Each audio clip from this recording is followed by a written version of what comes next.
Hi, everyone. My name is Justin Bellababa. I'm the founder of Royaltie, and today I'm going to spend about 20 minutes just introducing you to our amazing product, the Royaltie Gem. I'm going to talk about uh, how best to use it, what the product does, what the product doesn't do, which is sometimes equally important.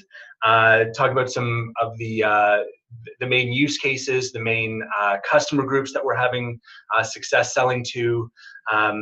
Talk about some troubleshooting and share some some neat stories that and I guess kind of company legends that we're hearing from our customers about amazing things that have happened to them since they ordered the device. So just starting from the very beginning, this device right here, this is the Royaltie Gem. It should look, I hope, very familiar to everyone watching this. As you know, what it is a wireless device. It runs on a battery. The battery lasts about a year and a half.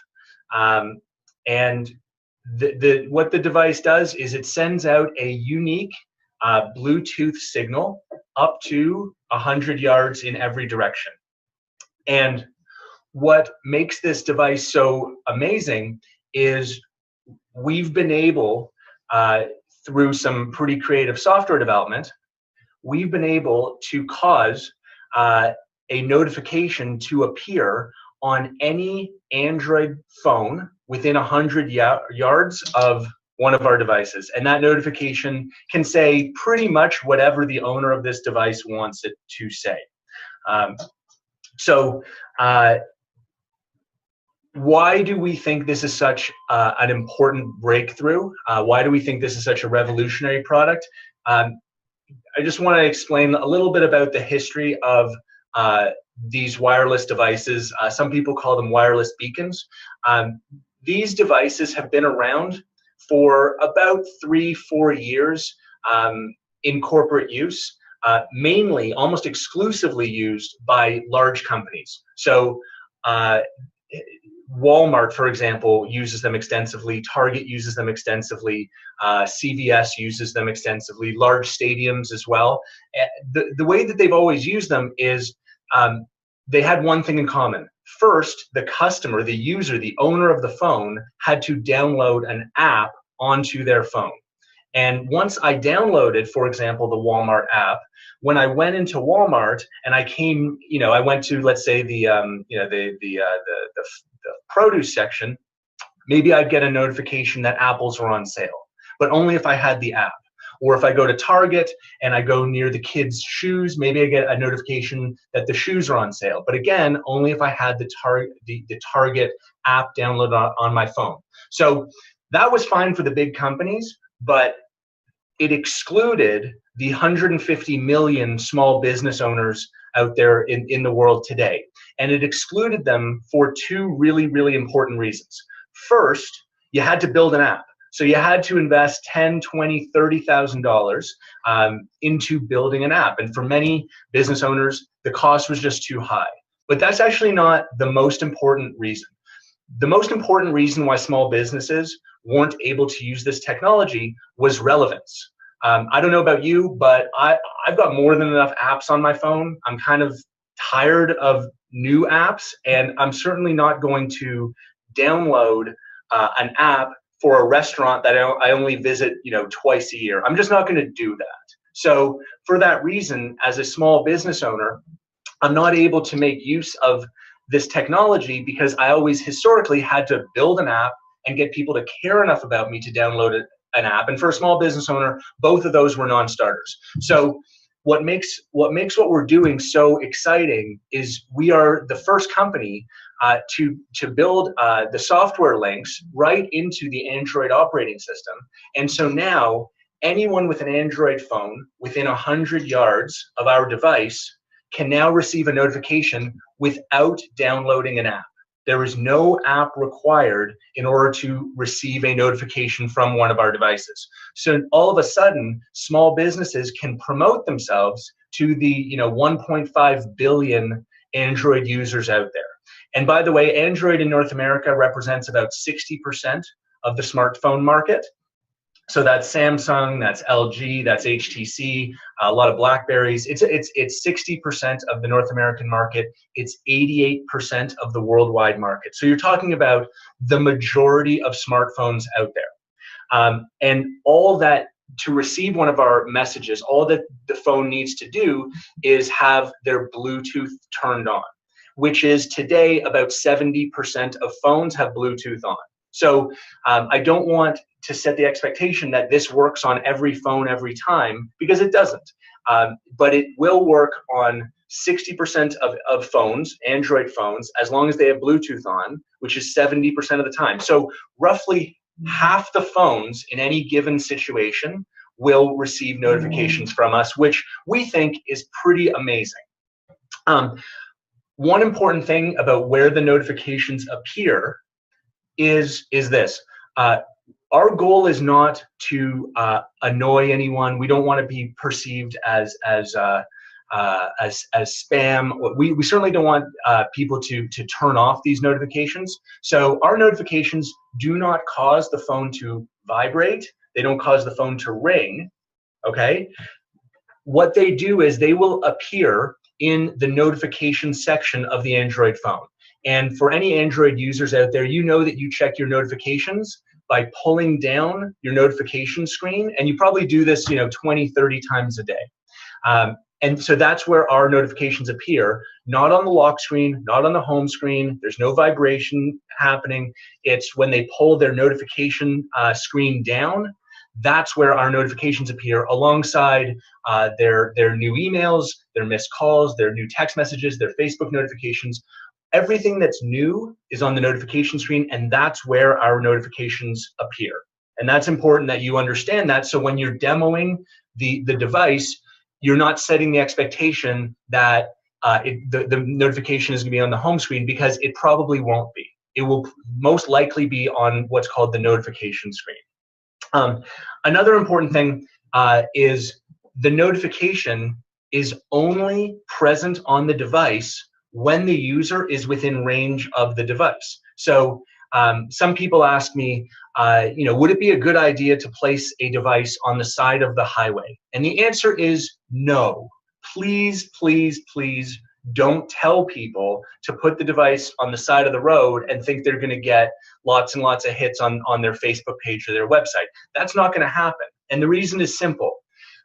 As I said, the notification is only present when the phone is within range of the device. So if someone's driving at 70 miles an hour down the highway and they whiz by the device, the notification will be there for a split second, but then it'll be gone.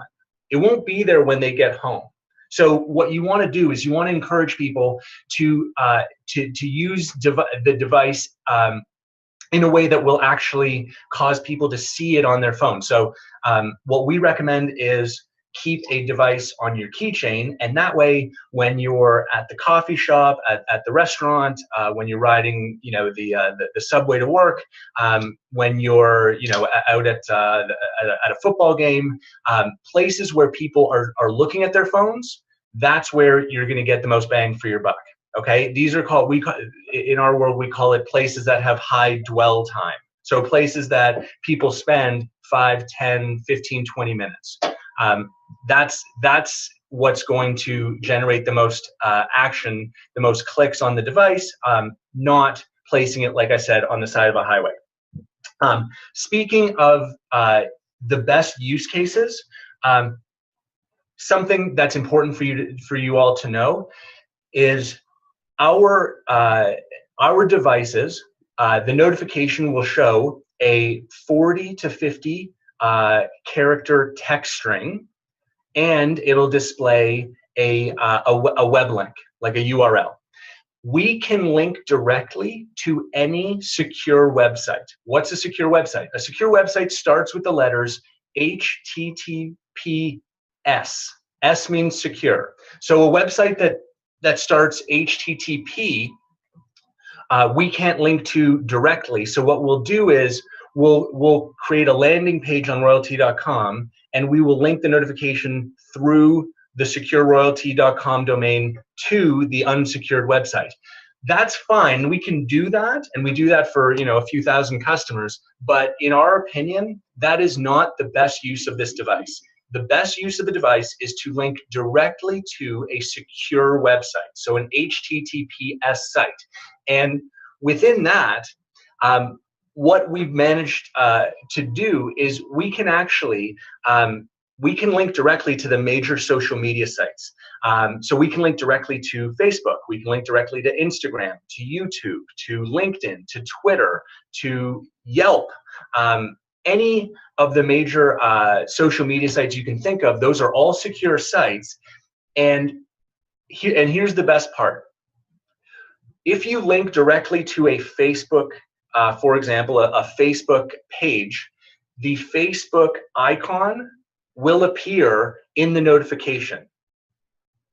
And similarly, if you link to an Instagram page, the Instagram icon will appear in the notification. The reason why that is so important and so valuable is it causes the notification to look exactly like the other Facebook notifications or Instagram notifications or YouTube notifications that people click on all day long on their phones.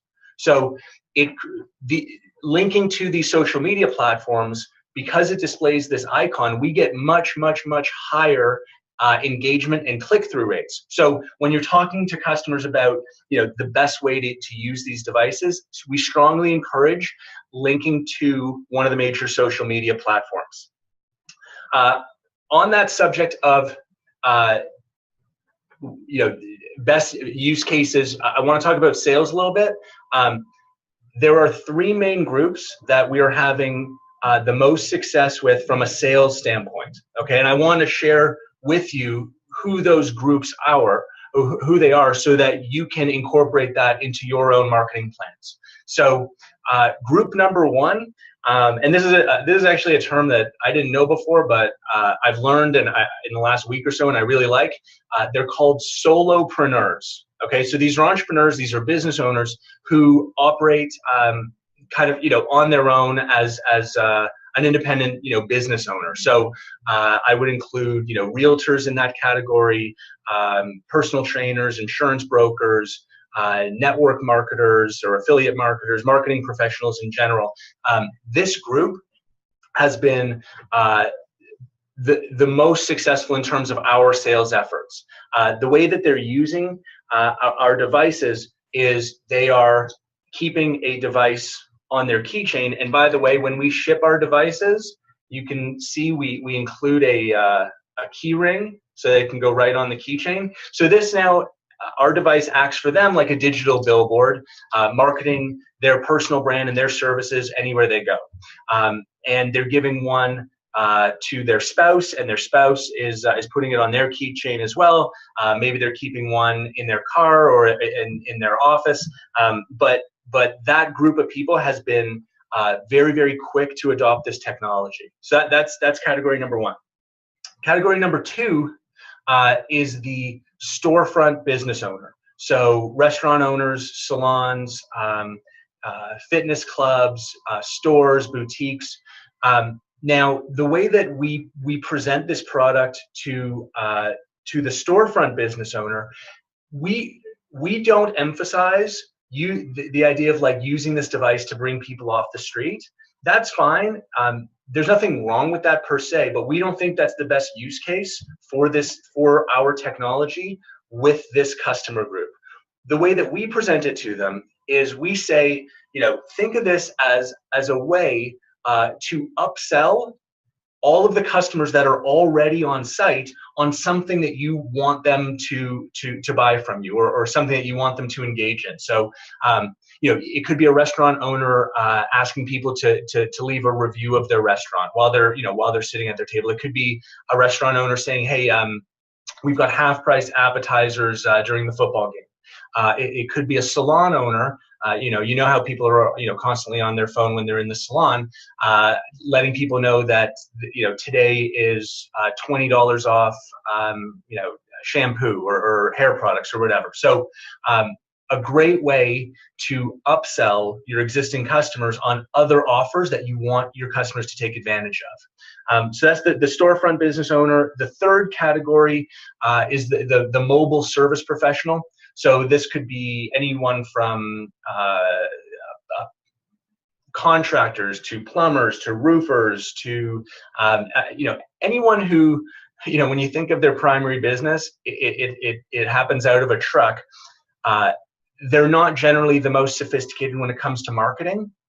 Their marketing often consists of just the phone number on the side of their truck, and that's about it. So to be able to add a device that they can bring on site with them, that can link passersby to a website, pricing information, click here for a free estimate on remodeling your home, whatever the case may be. That's the third category that we've had a lot of success with.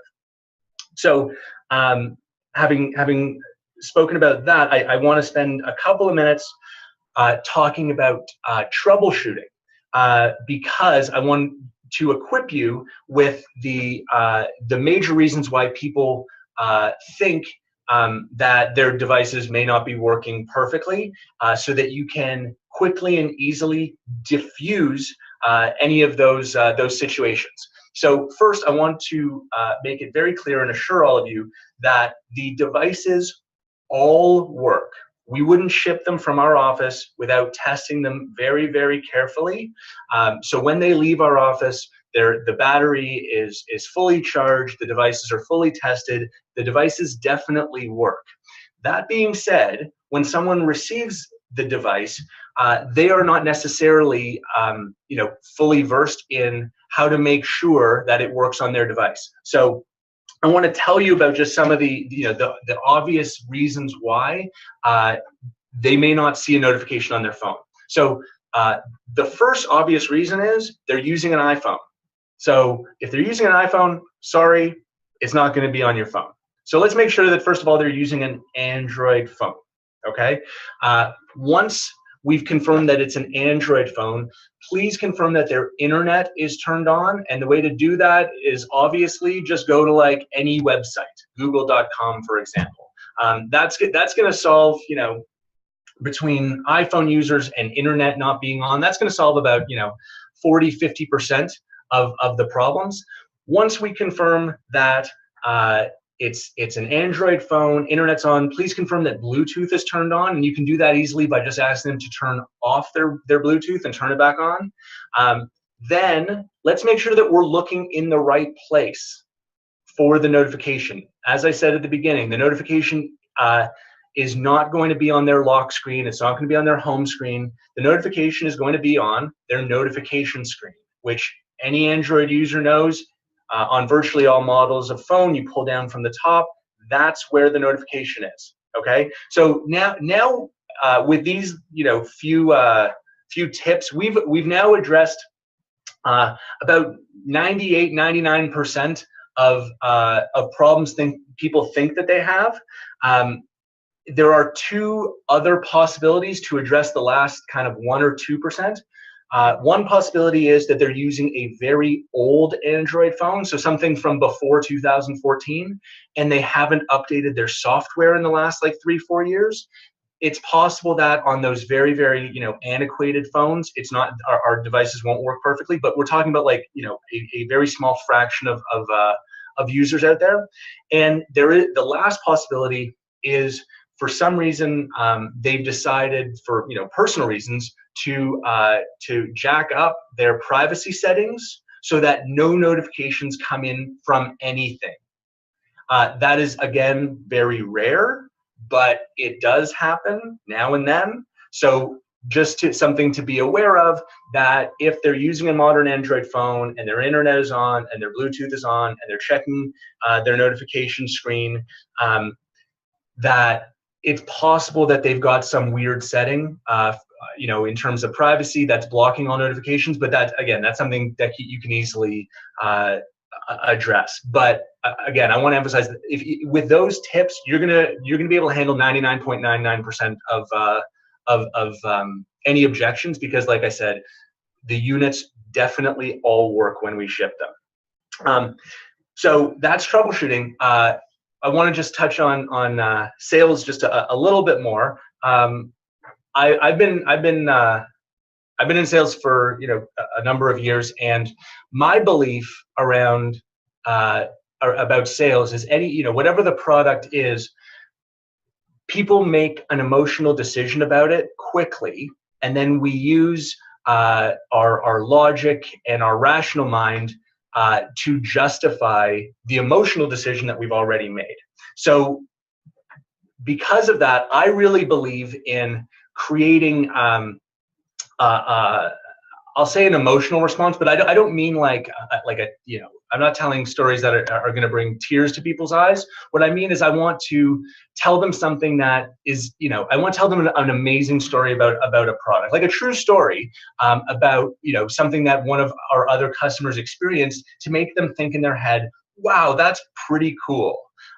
And so over the last few months, we've had customers come to us and tell us some pretty neat stories about things that happened to them since they've purchased their gems from us. And I want to share a few of my favorites with you very quickly, so that you're equipped with them, and maybe you can incorporate some of these these company legends into your own sales talk track. So just very quickly, we had one gentleman. He received his gems. He was taking his family to Orlando to Disney World for the weekend. He set his gem to go to his business's Facebook page, and he reported to us when he got back home and he checked the page views, that in just 2 days he'd had 700 page views on his Facebook, just from the gem being in Disney World for a couple of days. We thought that was pretty cool. Another cool story is there's a couple, a husband and wife, who brought they were going to like a network marketing conference here in Toronto, and the rule at the conference was you weren't allowed to market anything to the other attendees. It was sort of like a marketing safe zone, if you can think of that, I guess. And anyway, the woman, the wife, she forgot that she had one of our devices in her purse, and she brought it in with her by accident, and it caused such a stir at the conference. What's going on? Who is this? Where are these notifications coming from? That security came and found her, and it was, she didn't get kicked out, but she had a bit of a tense moment with security. The moral of I guess the point of the story is, we ended up getting about 50 orders from people who were amazed by the technology, and she actually ended up getting about 50 orders as well for the product that she was promoting, again, just by bringing one of our devices by accident to a conference. Third story that I really like is there's a guy who owns a CrossFit gym, and it's right next to a Starbucks, and his gems arrived in the mail, and he had his gems set to forward to a YouTube video that he wanted to share. And he received the gems, he activated them, and then he went next door to the Starbucks to get his coffee. And when he went to get his coffee, he told us that he saw 3 people at 3 different tables all watching his YouTube video at the same time. So again, we thought that was pretty cool. Anyway, lots more of those stories to share. Happy to share some more. But anyway, you get the idea. There's some pretty, great experiences people are having. Legends are growing, and we'll keep you posted on more of these cool stories.